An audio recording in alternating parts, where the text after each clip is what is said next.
Today we are joined by Emily Truman with Collage, Dropout, and Dan Zdilla, Painting with Paper. Abstract messaging. I'm Jesse, I'm Lee. and this is Art Unlocked. My name's Dan Zdilla. I'm a artist and teacher and musician living in Lancaster City, and I make collage art out of National Geographic magazines specifically. Oh, okay. My name's Emily Truman. I am a Lancaster-based collage artist, and I would say I do surreal artwork with a focus on human bodies, our connection with the world, specifically animals, and our own bodies and each other. Well, I've been teaching from home during the week, which has been good, but as an art teacher, a lot of it is just responding to students' posts. So I have had a lot of time on my hands. So taking care of my daughter, and really I have been making a lot of collage. I have a little setup at my dining room table. So my house is kind of chaos, but it's been nice to make work. That's awesome. I actually didn't make a single piece of art except for a fundraiser. I did like an online workshop. But other than that, I didn't make any art until last weekend.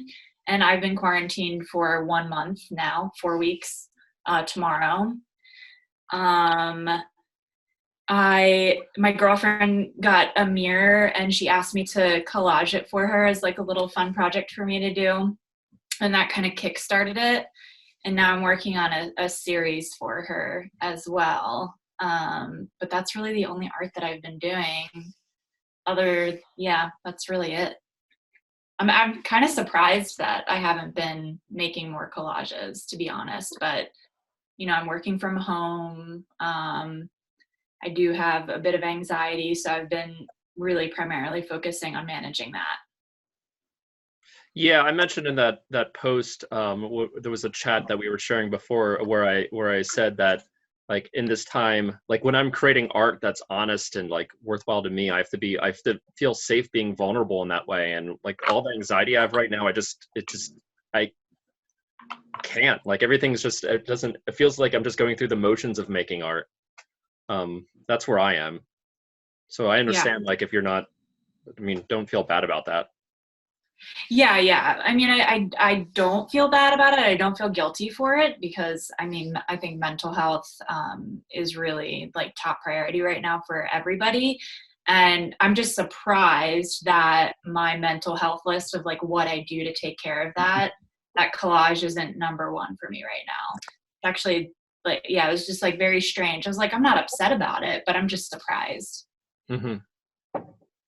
Well, what might be part of that is, looking at your work, it seems very much more like immediate, like you find the images. I feel like it looks like when you make your work, it's more creating in the moment, whereas my collages are more like having the image there and then almost just like slawing through and finding, you know what I mean? It's maybe less like emotional making the piece. It's more like powering through it, finishing this thing that I had an idea of days ago or weeks ago even, and now it's almost just like painting it in. You know what I mean? Yeah, it's more, you're more removed from the final product when, like in my work, because it's just almost like painting. Right. I'm glad that you brought that up because I'm really interested in what your process is. I'm not like trying to take over admin, but I did want to talk about like what your process is because it is vastly different from mine. Yours, you said it, you compared it to painting, and that's exactly, how I compare it myself. Yeah. I just, I have my image. I always have a reference photograph or for some things, like I'll Photoshop something together and then draw it. And then, just start to, have all my colors organized and tons of boxes of National Geographics, which, I have a lot already pre-separated, but a lot of it is just paging through, looking for the right texture or gradient or color, and then just sort of layering. And so as far as organizing your colors and textures, like how do you organize that? Because I have some of my stuff organized, but it's probably totally different than you. I should have taken a photograph. Maybe I'll take a photograph and send it. I had this metal rack that was used in the cafeteria where I work that they were throwing out, and I had it in my art room for years, thinking I'd make shelves for it, but I never did. And then finally I did for this. So I have like bins of all the colors, and then one that's like bones, because I do a lot of skulls and stuff, and then one that's like cosmic cool things. I just sort of just throw them in there. Oh, and the skin color one for skin tone. So when I see something that stands out, I just throw it in the bin. Or when I'm done with something, I just sort of sweep the scraps into the bin. And sometimes I don't even need to look for new imagery. Am I talking loud enough? My daughter's sleeping downstairs. I don't want to wake her up. You're just fine. Yeah, you're good. Yeah, I can hear you perfectly fine. So I kind of have a go-to for each color, but then often we'll need to keep looking for just the right gradient or whatever. Yeah. That's How awesome. about yourself? So when I first started, I would cut out exactly what I saw. So, if it was like a woman's head, I would cut out around her hair and exactly around her ears and her jawline and whatnot. But then as I started to be more familiar with like copyright infringement, which I know is an issue with collage artwork, at least the type that I do, basically the copyright law, and this is something that people don't even really think about, but they said that the copyright law for collage artwork is that you have to alter the image so much so that it's no longer recognizable as that person's artwork. Because I use a lot of fashion magazines, of course I'm using other people's like photography or whatnot. So if I'm using like someone's face, if I do plan on selling it, I alter it just enough so that it's my image now, and not Right. get in trouble for using someone's photograph. I did make that mistake when I first started, and then that was like something I started to think about. That in itself kind of has its own interesting history, though. Like ready-made art and Duchamp, and there are a lot of artists who have just taken someone else's image and called it their artwork, and that's valid in its own way too, even if someone will be upset. Right, exactly. Yeah, so I basically now I try to alter like the borders, or I'll just use the woman's arm instead of like her whole body. And a lot of times I'll just sit in bed and do like what I call cutting nights, where I'm literally just ripping stuff out of magazines, and then I make a big pile, and then I cut, and then I organize like bodies, backgrounds, like furniture, body parts, stuff like that. That's cool. So Dan, what led you to like make National Geographic? Well, a friend of mine, I'm an elementary school art teacher, and for years I used National Geographics in collages for my students, but more traditional collage, And then, I don't know if you know Brant Schuler at all. He's a art teacher, or he's a professor at Millersville. I took this like 2-week or maybe 3-week collage course with him one time just for some credits, and because I really like him and he's a great professor. And the final project was just sort of to do whatever you wanted.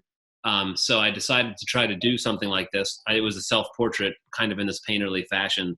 And someone had given me just literally thousands of National Geographics. So I just used them. And then I liked it.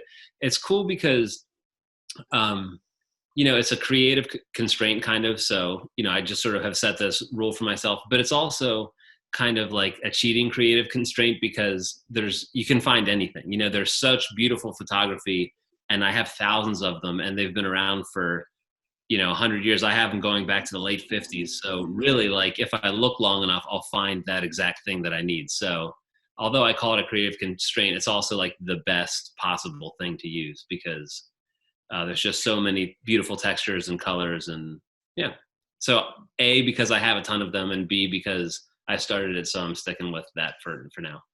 See, I think that's really interesting that you use National Geographic, because I've noticed that, since I'm focusing so much on the image itself rather than a texture or a color, the older National Geos, I can only use like landscape photos, but portraits, because they were using, 35mm cameras and whatnot, it's very grainy, and it's not as crisp and clear as I normally like to use.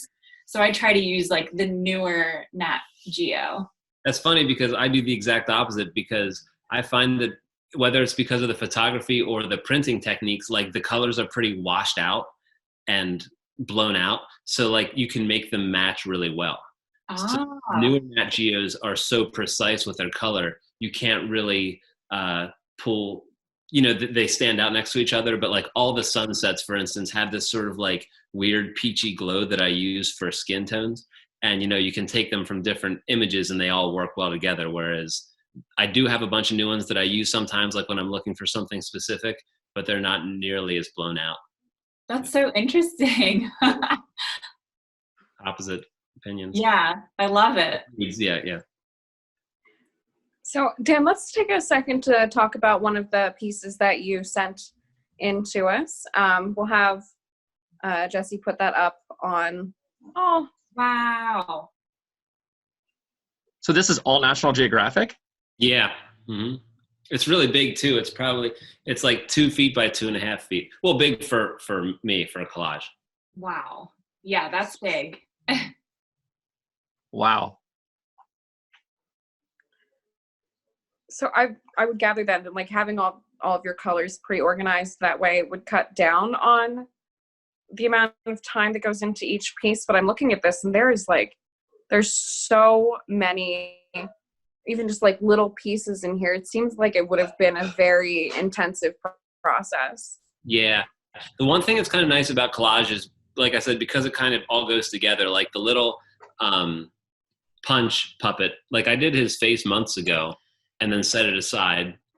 And then once the quarantine happened, I was like, I guess I can jump back into this, and just finish it. But it all sort of works together. It's not like you need, like painting, you'd need your palette to be similar. So Question, do you work like background forward, or how do you choose what to work on first? I always do the foregrounds or the focal points, separately on a piece of paper, and then they're always on a panel, like a 3/4 or a 1/4 inch plywood. So like the background I did right on the plywood, and then put the images sort of on top of that.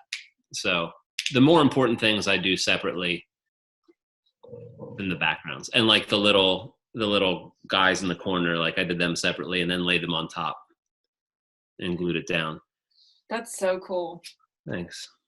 It's I like to go down little like wormholes of like researching things. So I did a bunch of printmaking of dodos a few years ago, and I think they're neat. And they obviously represent so much, and there's so much you can read into the meaning of a dodo. The first famous thing that we killed, that we sort of ruined as humans, and there's a lot of meaning. That. And then the Punch and Judy, I just started reading about Punch and Judy puppets in Italy, which then went to England. But anyway, Punch really represents like the common man. So I thought that was kind of cool, this little foolish guy, and so I thought it would be neat to combine the imagery of Punch beating down a dodo. This is incredible. And I shared this on Instagram, and I said that, but it was the perfect example of why National Geographics are great for this, because I was like, okay, I want to put some writing on his little stick, and I wanted it to be like kind of old, like 1800s political cartoon, how everything was labeled. And I was like, man, it would be really cool if his stick could say something like "We the People" or something. So I was like, I'm just going to start looking. And I just like, there it was. It's like literally anything you want is in National Geographic. That's like the gold mine. When you're looking for something, I'll be like, I'm looking for a left hand that, looks like it's cupping something, but it has to be positioned like this way. And then, you go through 10, 12 magazines and you find it. And it's there. Yeah. So I thought that was a good get. And the background is a lot of things like The curtains, I think, turned out well. That was that was like an advertisement with a big spool of copper wire on it. Oh, wow. Sort of reads as curtains, and the text that comes through. Emily, do you use a lot of text in your work? Actually, I tend to not. And if I do, I use a lot of text for backgrounds, like boys' life articles, but I usually turn them upside down so that the reader can't look at them. Same. I really try not to use text unless it is necessary. So I would say I probably have maybe 3 or 4 pieces with text. Mm-hmm. Yeah, I like it more as a texture. Love it. Well, I even see that you use some captions in it looks like black or dark brown area. Right. And I really like that. Yeah. I like how, when you use text, it sort of like breaks the illusion a little bit and makes you remember that it's a collage. Yeah. In a way that I like. Yeah, I really like. Yep. That's a really great point. I love that. So let's switch over to one of Emily's pieces then. All right. I'm so sad the color is off, but it's fine. That was my fault, not yours. Oh. What's wrong with the color? It's just very pink because I took a picture of it at night. I don't have a scanner or anything. Yeah. So these are not from National Geographic. Actually, That's the skull is. Or does Dan recognize which issue this was? Yeah, I think it's 1998. Yeah. Yeah. 43, I think. Well, where do you start with on this then? I don't know if you've ever heard of Art All Night, but they have one in Pittsburgh, and I created a piece. It was my first ever animal activism art piece that I ever made, and it was called On Being Pescatarian. And it basically just showed, I just pulled a bunch of different images, most likely from National Geographic. I know most of them were from that, of animals being wrapped up in, fish being wrapped up in nets, and sort of paired it with like a woman and whatnot. But that was I feel like I was only just kind of scratching the surface on what I could make. So I am vegan, and I'm getting more into animal activism. And I decided, I got accepted to have my first ever solo gallery in New York. And my proposal was based on veganism and being queer. So like 2 major parts of my life that really define who I am. So the animal activism part of it, I was like, that piece that I made for Art All Night, I think I want to expand on that a little more. So first I started looking for fish, which, there's a ton of fish there. And those are just illustrations of fish from like some animal book.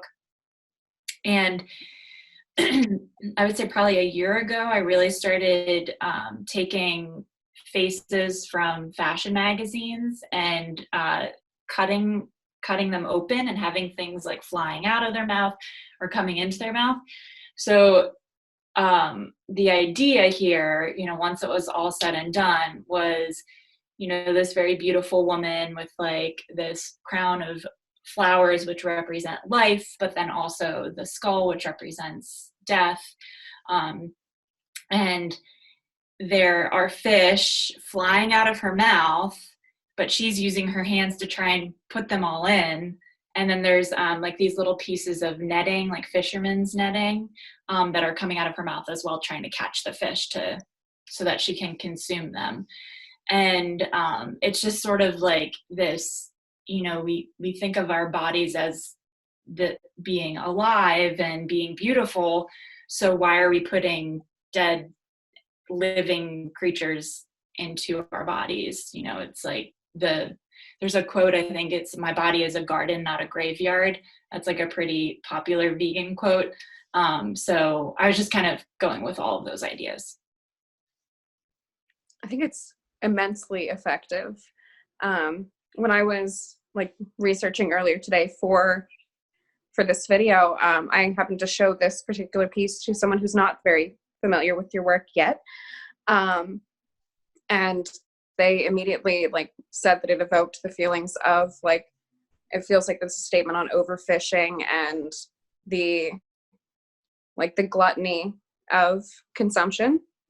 And now you do everything with scissors, right? Like no like X-Acto knife or anything like that?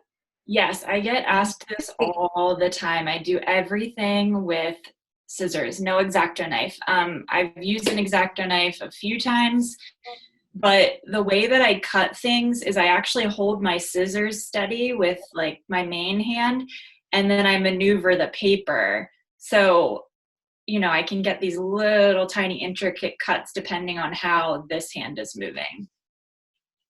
Yeah, because the detailing that you've got with the exaggerated mouth shape, like it looks very, very fine there. And so I was like baffled by it. It's awesome. Oh, thank you so much. I really appreciate that very much. Yeah, formally, I think too on the white background, you know, the sort of organic shapes on the back of the hand, you know, where you deviated from the form, I think is some of the most interesting parts.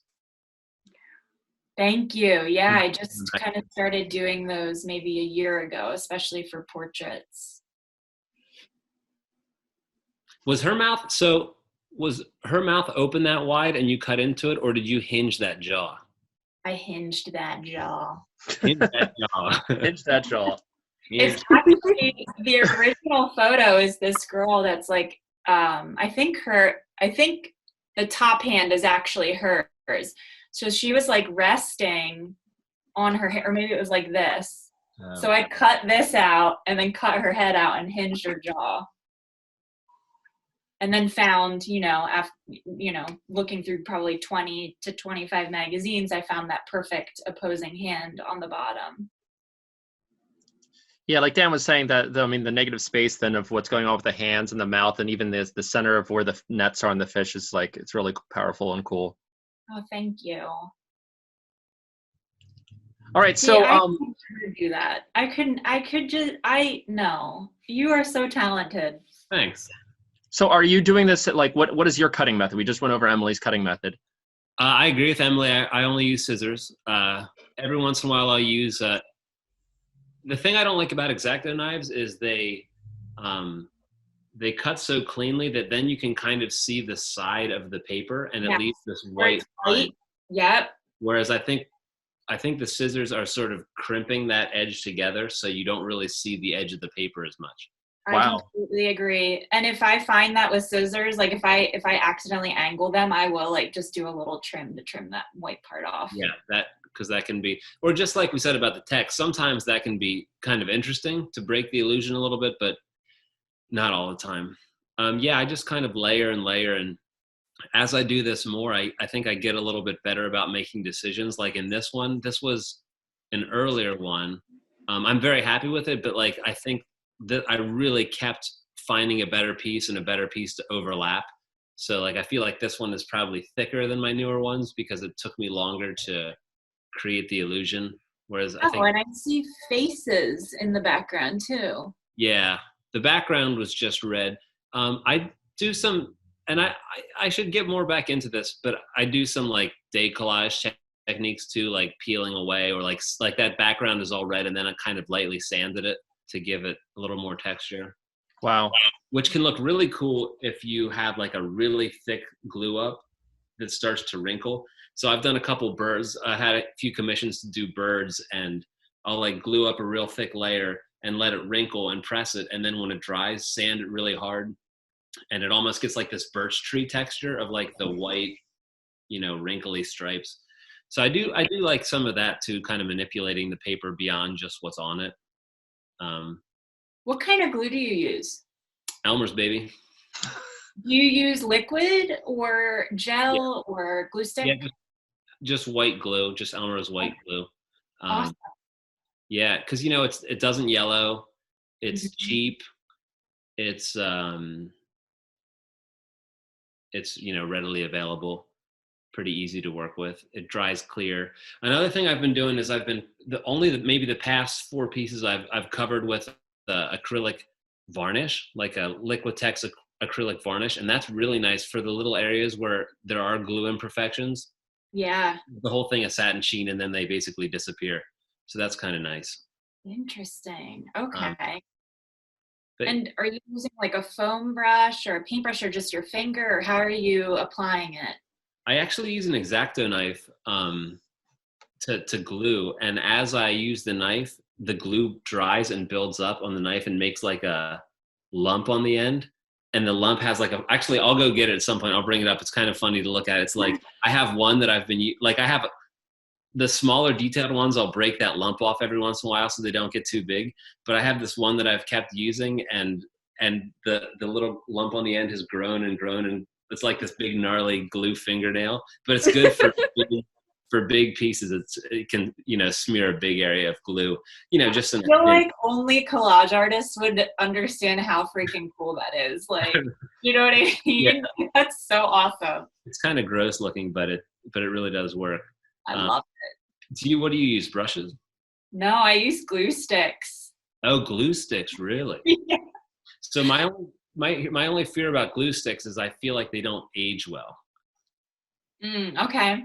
But I could be wrong.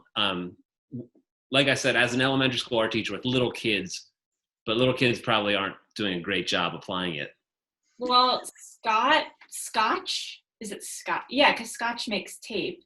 They make archival glue. Oh, okay. And so what I do is I'll cut out a piece and then I put it on like a scrap piece of paper, whatever. And then I just kind of glue it all the way to the edge. Okay, I'm sure that's gonna last. And then I apply it and sort of like smooth it down. Mm-hmm. That's and probably yeah. Sorry. No, go on. I've noticed that if I frame things, like if I press it between glass, it does pretty well. But like if I've just hung like some rogue ones, without being framed on a wall, and with the temperature change, a lot of times those pieces will peel up on the edges. Right. Yeah. I forget what I was gonna say. Yeah, Sorry. but no. Oh no, what I was gonna say is I bet glue sticks are better for wrinkling though, because Elmer's is pretty wet and it does wrinkle the paper a little bit. But I found that, and again, this is like super boring. This is not boring. Too much time. I don't think it's boring. No, gosh, no. Go into it. Okay, but for the bigger pieces, like if I glue down a piece that's maybe 2 inches or bigger, I put a thin layer of Elmer's on, put it down, and then I lay a book on top of it. And I found that as the paper absorbs that moisture from the glue and the book's on top of it, it stays flat. Oh. If I don't, it wrinkles. But sometimes I like the wrinkle effect, so sometimes I won't put a book on top of it if I want it to be a little bit more, textural. If I want the image to come through more or to be a really flat area visually and literally, I'll put a book on it. And if I want it to have a little wrinkle, I won't. Okay, see, that's really interesting because I was looking into higher quality glue because I was like, when I'm submitting to like galleries in New York City and they're saying, what are your materials? And I add glue stick, it probably like isn't the most professional thing to do. Right. So I did try to get, I forget what it's called, I think it's just called medium. Uh-huh. And I tried to experiment with that a little bit and it wrinkled right up. So I should try to do the book on top. There's a glue called PVA. I think that stands for polyvinyl adhesive or something, but it's like really, really good, more expensive glue. And then I realized it's basically Elmer's. So. Oh, okay. So it's like, it's not Elmer's brand Elmer's. And Elmer's is super cheap. So I do like it. Yeah. And the other thing with glue is obviously most of it's made from horse hooves, but there is conflicting. I found more research that says that Elmer's glue sticks are vegan versus not. Like I think their new formula is vegan. So like even there I'm trying to be as ethical as possible, but it's something I really have to delve into a little more. I'd be curious to know what you come up with because I don't think there's any animal parts in normal Elmer's. There is a little cow on the label. I'm sure at one point Right. there was, there was, but I don't think Right. there anymore. Oh yeah, maybe it's cow hooves. I know it's hooves. of Isn't there a some- cow on the label itself? Yeah, Yeah. there is. Yeah. Yeah. Uh-huh. So if I remember correctly, the cow is literally on there as like a reminder of the origins of their adhesive. Yes. Yeah. Yeah. Yeah, I think like old horses went to the glue factory. That's like an old cliche, but I don't know if that really happens anymore. I hope it doesn't. I'm really not positive. That's something that I've done research on, and so far I know I'm safe with the Elmers, with recent research, but yeah. Mhm. Right. So I like this, like the outside edges of this. That texture is like a sort of background we talked about before, but like, you know, what's that? Oh no, that's your. That's my rug in my kitchen, like Well, by your the rug sink. your rug complements the texture Oh, in the. Oh, you know what? I'm going to edit this out. Move your hands. I was an idiot there. I 100% thought that was part of the piece also. All and right. loved it. So, Unfortunately, it's not. You do so not. your rug. So edit in now. Your rug looks like it goes perfectly well with this. Let me just compliment you on your choice of happenstance background. I mean, I wouldn't have never in a million years have accidentally thought that this was an intentional thing that I might have complimented and edited out before this. You know, yeah. Yeah, so that would be my kitchen rug that I decided to place this on top of and take a picture of it. I like this one has two things that I was thinking about. This one does start to go into that territory of color and texture where some of your choices, like I don't know what those things were, and I do kind of like that. You know, maybe rocks, maybe branches, but it's a little bit removed from its obvious what the original photo is. I also just kind of like the low-key satanic vibe in this one. Yeah. You know, like that kind of classic Yeah. witchy satanic thing. I absolutely love like witches and demonic possession, horror films, and all that kind of stuff. So some of my work really does delve into that side of me where I don't think that you would really recognize that about me if you saw me walking down the street. But what you're saying with the textures, okay, so the woman who's standing up with the skull as her head, the piece directly to the left of her that actually looks a little blood-stained, that is parchment paper from, I think, Better Homes and Gardens magazine, and they were cooking some kind of meat on parchment paper. So you can see it's kind of like this tattered, like burnt parchment with blood stains on it, which is very intentional that it's directly behind her. Yeah. Yeah, so you have the flaming house, you have the satanic woman with the you have the sheep, is that being sacrificed at her feet? You have the destruction in the bottom left. Yes. Yeah. So the title of this is I Bow to You, I Give My Life Unknowingly, which is very dark.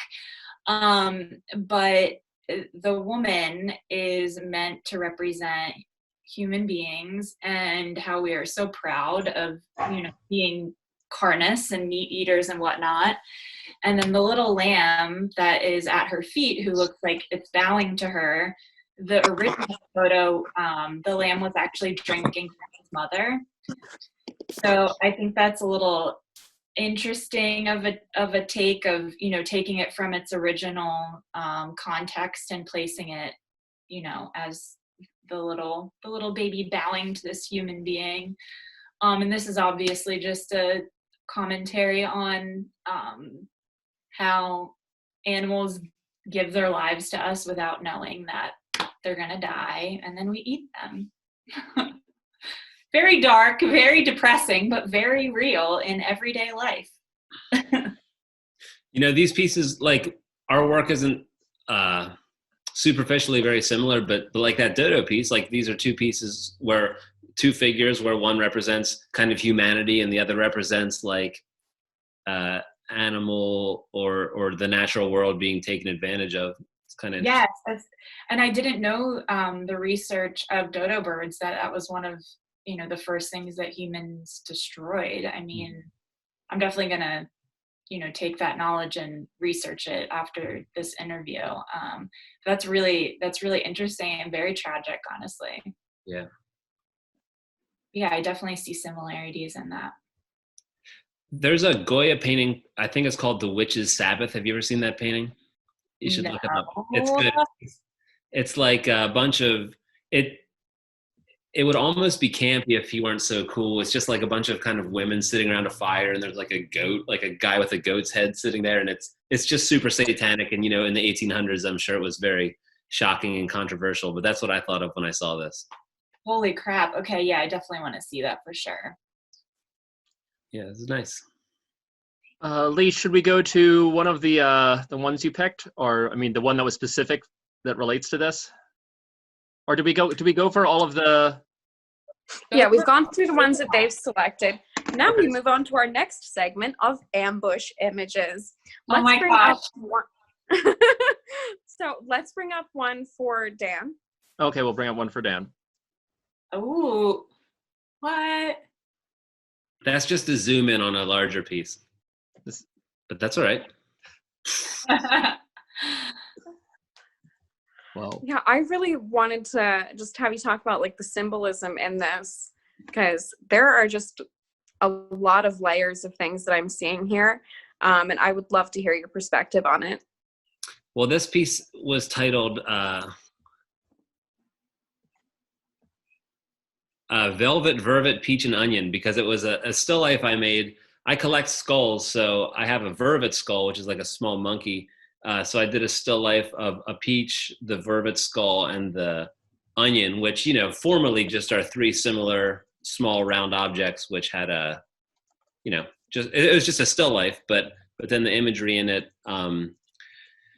the skull next to the sort of luscious peach and the dead skull. I sort of like that contrast. And I liked the way that peach turned out. That was actually probably one of the least, like, I didn't have to put a lot into it.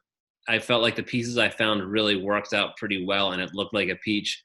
Almost looks like an apple, but either way, it looked like what I wanted it to look like from the beginning, whereas sometimes I have to really layer all these tiny little pieces to make it work. But I like that you can see that guy's face in there. Do you see that red eye? So velvet, vervet, peach, and onion. So it's also kind of on like a velvet. It's all kind of laying on a velvet sheath. So I was able to find some, I don't remember what that little fleur-de-lis is from, but sort of make it look like part of the fabric. Yeah, it looks like it was on fabric of some kind. And I love how the peach looks genuinely spherical. Thanks. You really love with that. Thank you. Yeah. I do like in the skull using little, not so much text from the printed magazine, but a lot of times photographs of text. Like I think that you can see some music notes in there. So that was from some photograph of sheet music. Yeah. That's cool that you were doing that with music and you put that in there. I saw someone post recently online. Was it Michelle Johnson or someone did some kind of blackout poetry, but with music lyrics? So they had this like the stuff. Yeah. Was that Michelle? Yeah. Yeah. So she had the song, and it had whatever, and it had out the other, whatever lyrics blackened out. I thought that was pretty cool. Yeah. That was cool. Yeah, it's a neat idea. I think there maybe is there was a display of that at Modern Art, wasn't there? Like a lot of blackout poetry. Yes. Yeah. Aaron Dorney and Tyler Groff Barton do that a lot. So I wonder if it was their gallery. Well, that's kind of cool because there's a connection. Like Dadaism is kind of like where collage started, and Dadaists did all that kind of stuff too. Blackout poetry or thrown letters and it makes a poem and stuff. So that does lend itself well to collage for sure. Yeah, that's awesome. Oh.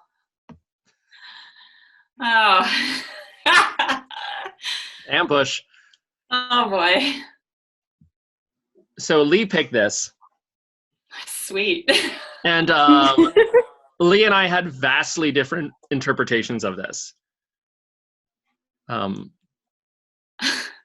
Yeah. Jesse, do you want to share yours? Okay, so knowing you're a vegan, I interpreted that. So I interpreted the woman at the bottom, that position being a commentary on the meat, and that like you're, you know, making this meat look good, and then it's like, you know, will she consume this, or like this is a body, we should be, you know, we should be embracing that it's a beautiful thing, or is it like a, you know, are you selling it, like what's. So I saw the relationship of the body at the bottom as being commentary on the meat, but Lee had it entirely backwards than that. Yeah, so I was looking at this from the lens of somebody who is gay and feminist. So where the form is being represented by the meat versus the meat being represented by the form. Because when you see like, you know, like bikini clad folks on TV, like feminist brain is like, I don't like this. And then my gay brain is like, I do like this. And so the dichotomy there. And so we'd love to hear the actual inspiration.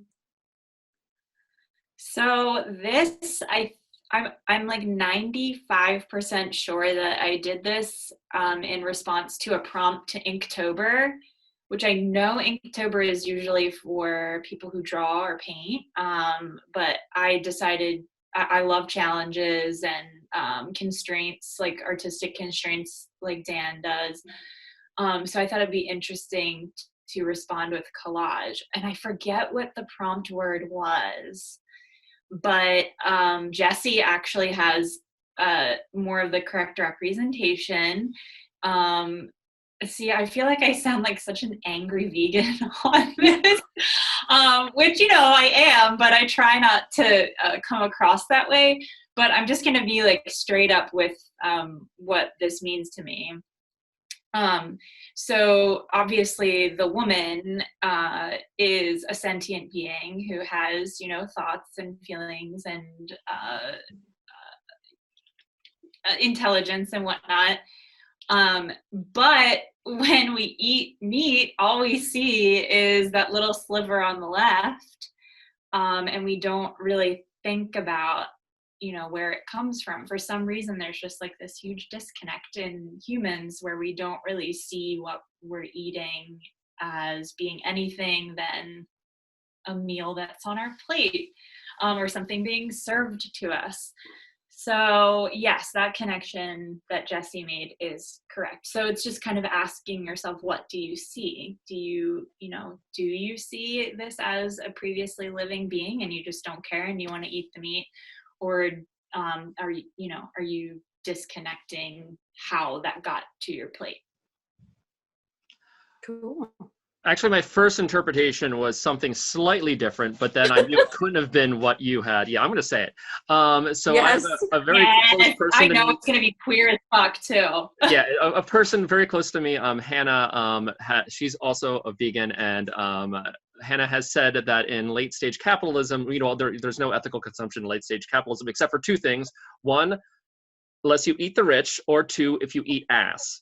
And those were her two exceptions. And so the whole, you know, Hannah's a vegan as well. I knew your veganism. I see that there. And I was like, well, but I was pretty sure that's not what you were going for, but it was interpretation I had. Well, I mean, I see the sexual element to it for sure, because, you know, obviously that is from, I think it's either Penthouse or Playboy magazine. I use a lot of Penthouse and Playboy in my pieces. So this, you know, very tempestuous woman in the red fishnet and whatnot, but that's very intentional.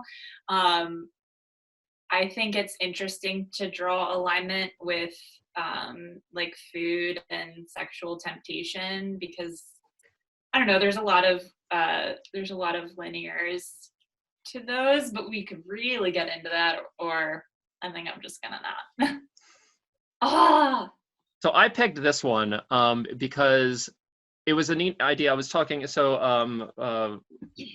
my partner Megan, and we were talking. I was saying that one of my observations is that this is almost feels like you're talking about other inspirations with Dadaism, but it's like this. It almost feels like where you're painting with color, but in such a way that it's almost like cubism, isn't it? It's kind of like the color. It's where you're not seeing different perspectives of the image of what you're doing, the subject, but how you're doing it is almost like bringing in these different perspectives of things. So it's almost like I was like, it hit me like that. The way that this one in particular, like, you know, it's like a few different. It looks like there's two different chins there, and like yeah, it's a bit like fractured. Yeah. But then it's like where each image itself is like a different perspective on that thing. Yeah, that's cool because that kind of like naturally happens, and then you can sort of fight it or not. And in this one, I sort of liked, not that it's unrefined. I mean, I spent a lot of time on it, but you could really go into each one of those little transitions and try to find the right piece to smooth it over, to gloss it over. But I did like the slightly more fractured look this one has. This is a portrait of my friend Ahmed, who's a Syrian refugee, who my wife and I have become really close with him and his family. And he's just a really, beautiful, interesting looking man. So I thought he would be a good subject. And it was a lot of fun to do. Yeah. And Ahmed has great fashion. I want a shirt made of maps. I know. Right? He does have great fashion. It's true. He does have some great clothes. I do have a question about this piece. Did you create the eyes too, or are those are hand cut as well? Yeah. People often ask me about the eyes that I make. Like if I've never like used something as what it is, if that makes sense. Yeah, that's exactly what I'm asking. So the, on the left side of the eye, I found a whiter piece, and on the right side, a slightly darker piece to show the shading. And then I usually do so then a black circle, and then I found the right color for the next layer, and then the little reflections. Wow. Yeah, those little reflections always give them the little finishing. It makes them convincing, I feel like. I also like the white lines that are going around. Like it's just like it's purposefully disjointed. Yeah, thanks. Also a little fractured, I guess that sort of ties in.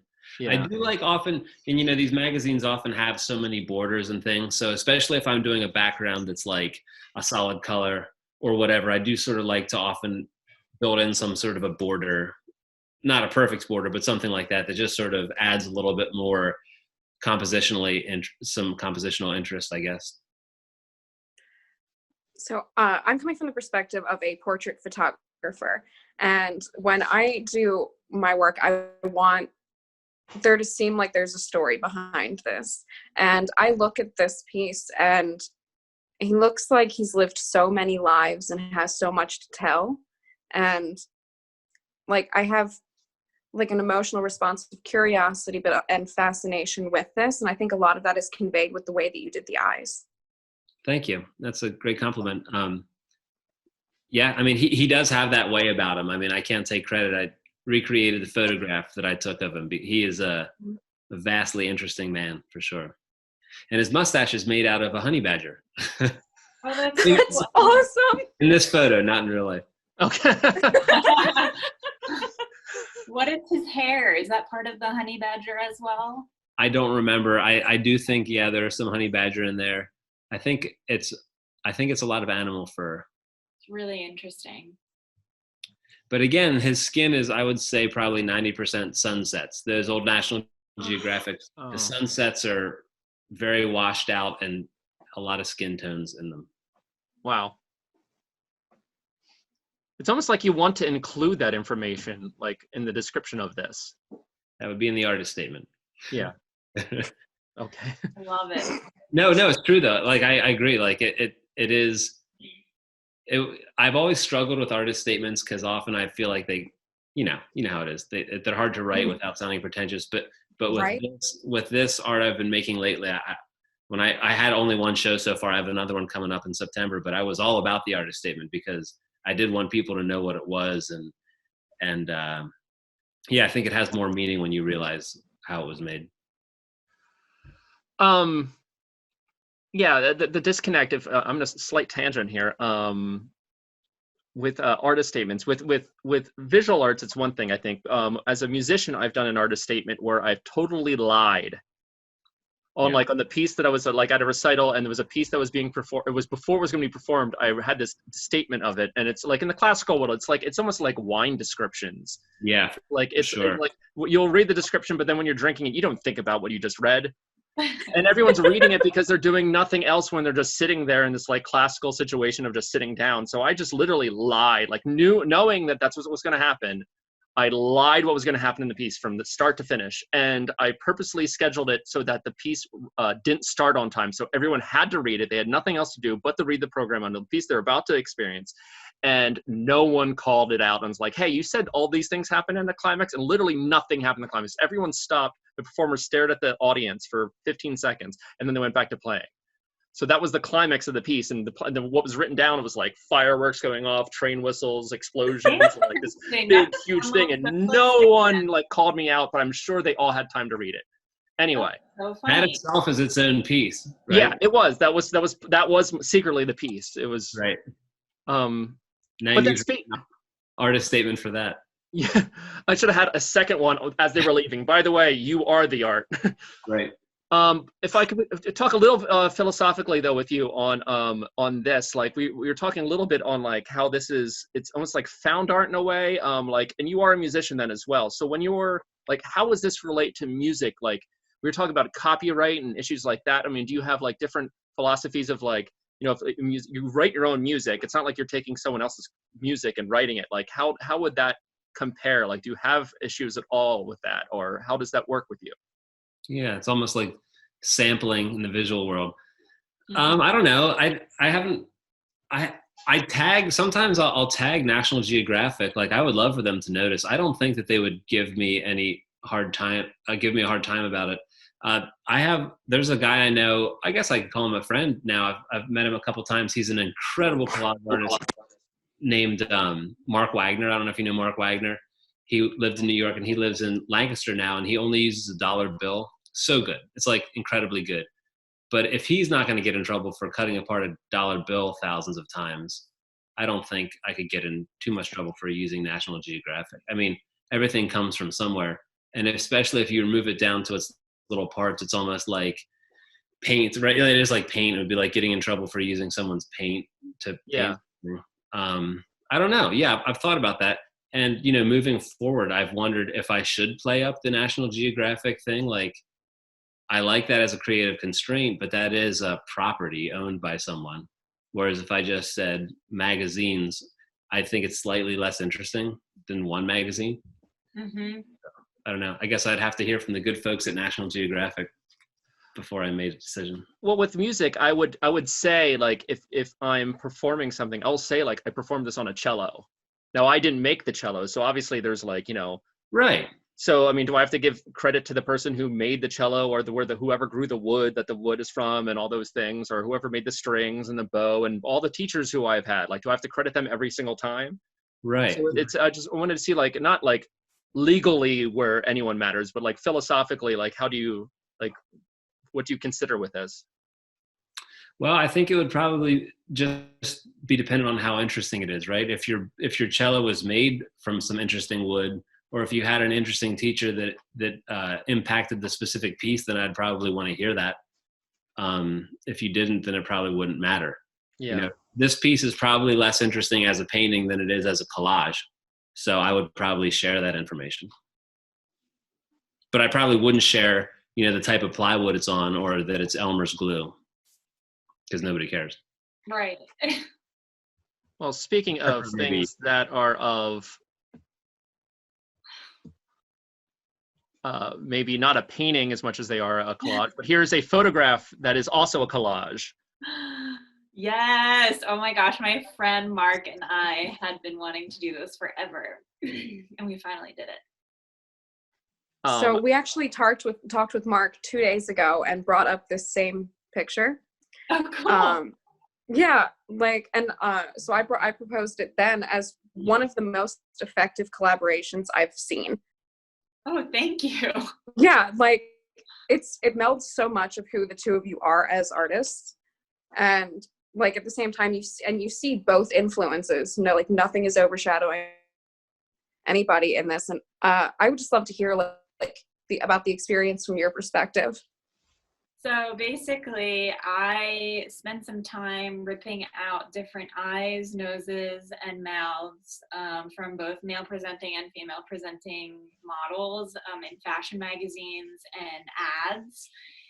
And basically went to his house and we started holding stuff up. And there's a couple different photos from this shoot with different, there's actually one where there's 2 pairs of lips on my eyes. So it looks like I have 3 lips, I guess, kind of like that one Snapchat filter that was really creepy for a while. And yeah, we just kind of started holding stuff up and figuring out what would look right. And it was really strange because I had to like close my eye under that and then, you know, like open my other one, and it was a little challenging, but it was super fun. Oh, yeah. When I looked at this, I thought that it was a photograph that you had taped the paper to. I didn't realize that it was a living. Literally on my face. Yeah. And I love, we were kind of trying to figure out, you know, would the reflective aspect of the actual magazine paper take away from the photograph or add to it? So we experimented with different lighting, but right below the teeth, you can see that little streak of light, which is obviously reflecting on the shiny paper. And we really liked that. I don't know, it kind of adds to the kitschiness of it. Definitely. Yeah. And makes it more obvious that it is on your face and not on a piece of paper. Yes. Yeah, it looks like you like tore the edges rather than like cutting them nicely with the scissors. Yeah. Yeah, that was intentional as well. That was a really fun project. That's cool. Oh, well, go ahead. Mark, I was just going to ask, Mark is a portrait photographer, is that right? Not portrait so much as most of Mark's work is more figure based and like experimental figure stuff. Cool. Yeah, he's very, very talented. You can find me on Instagram at Collage, COLLAGE, 2_ Dropout, DROPOUT. And that's where I post a lot of my stuff. I have been a little stagnant on there during quarantine, but like I said, I've been getting more into collaging. I'm working on a very specific series that I'm super excited to share once I give it to my girlfriend. But in the interim, something that I can share, I started saving candle lids, like metal candle lids. So I'm going to start making little magnets, and they're round. So I'm going to start making little round collages about that big, and then putting it like a magnet on the back of it and giving them to friends who have people that we've been supporting each other through the quarantine. That's cool. I'm Dan Zdilla, and you can find my work on my Instagram page, which is just D, then my last name Zdilla, Zdilla. I have a show coming up in September at the North Museum in Lancaster, so that should be fun. And quarantine, I've been inspired by the quarantine to have a lot of time on my hands to crank out these tedious works of art. All right. Well, thanks, guys. Yeah, thanks for having us. Thank you so much. Thank you. Yeah, I'm looking forward to seeing this and the other interviews you guys do.